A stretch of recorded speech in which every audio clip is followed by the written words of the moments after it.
વડોદરાની પ્રજા વેરો ભરે છે, તેમ છતાં પ્રાથમિક સુવિધા, શુદ્ધ પાણી, યોગ્ય ગટર વ્યવસ્થા, સારા રસ્તા માટે પ્રજા પરેશાન પણ અનુભવે છે. વડોદરાના યાકુતપુરાના ચૂડીવાડાની ગલીના પાછળના ભાગમાં છેલ્લા 8 મહિનાથી ડ્રેનેજની સમસ્યા છે. દિવસ રાત ડ્રેનેજના દૂષિત પાણી રસ્તે ફરી વળે છે. ડ્રેનેજની સમસ્યાથી પરેશાન થયેલા સ્થાનિક મહિલાઓ દ્વારા વિરોધ કરવામાં આવ્યો હતો. છેલ્લા 8 મહિનાથી ડ્રેનેજની સમસ્યાનો નિકાલ નહીં આવતા મહિલાઓ દ્વારા જણાવ્યું હતું કે હવે જો ગટરની સમસ્યાનો કાયમી નિકાલ હવે નહીં આવે તો વોર્ડ ઓફિસ ઉપર પહોંચી હલ્લાબોલ કરાશે તેવી ચીમકી ઉચ્ચારવામાં આવી છે. સ્થાનિક મહિલાઓના જણાવ્યા અનુસાર છેલ્લા 8 મહિનાથી ડ્રેનેજ ઉભરાવાની સમસ્યા છે, જેના કારણે વિસ્તારમાં દુર્ગંધ, મચ્છરો જેવી સમસ્યાથી લોકોના આરોગ્યના પ્રશ્નો પણ નિર્માણ થયા છે. તો પાલિકા તંત્ર દ્વારા આ મામલે ગંભીરતાપૂર્વક પહેલી તકે યોગ્ય કાર્યવાહી કરે તેવી સ્થાનિકોએ માંગ કરી છે. याकुतपुरा चूड़ी वाली गली के पीछे का हिस्सा है। यहाँ पे बरस से गटर भराती है कि जिसका कोई निकाल आता है नहीं, आते और चले जाते सलिए मार के। तो ये साफ कराओ, नहीं तो फिर हम आके ना वहाँ हल्ला बोल करेंगे। કેટલા ટાઈમથી આ સમસ્યા છે? एक वर्षથી સમસ્યા છે. બાળકો પણ માંદા થઈ જાય છે, ઘરી ઘરી આ તો સલિયા મારીને જતા રહે છે. નાના નાના બાળકને તકલીફ થાય છે. કેટલા ટાઈમથી આ સમસ્યા છે? એક વર્ષ થઈ ગયું છે, કઈ નિકાલ જ નથી આવતું. આનું હેરાન થઈ ગયા છે, એટલી વાસ આવે છે ને બધા. તમે રજૂઆતો કરી છે ત્યાં? ઘડીએ કરીએ છે, કમ્પ્લેન પણ કરીએ છે. તો આવે છે લોકો?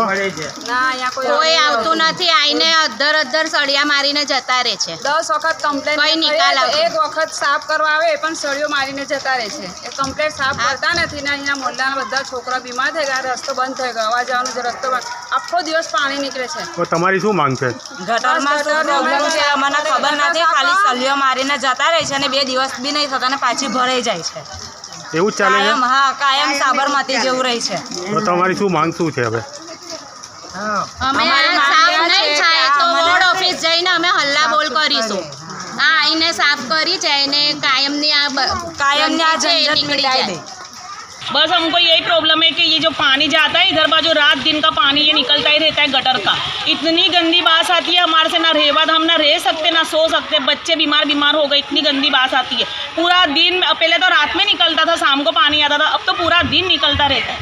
કેટલા ટાઈમથી આ સમસ્યા ये છે? पहले पिछले 1 साल से यही प्रॉब्लम चल रही है. इतना पानी निकलता है कि अब तो इतनी बास आती है कि हम घर में बैठ के खाना भी नहीं खा सकते. इतनी कोई मेहमान आता है हमारे घर में, कुछ प्रसंग होता है, हमको बार बार सोचना पड़ता है कि हम क्या कर सकते हैं. રજૂઆત કરી છે તમે? करिए, रजूआत भी करिए हमने, कुछ भी निकाल नहीं आता इसका. તો હવે શું કરવા માંગો? बस अब हमारे को इसका जल्दी से जल्दी निकाल चाहिए. अगर कुछ नहीं होएगा तो फिर हम हल्ला बोल देंगे वार्ड ऑफिस पे, क्योंकि हमने बहुत बार कंप्लेन भी करी है, बहुत बार किया भी है. आते सलिए मारते चले जाते, और फौरन पीछा तुरंत वो लोग जाते ही है ना, पानी चालू हो जाता है.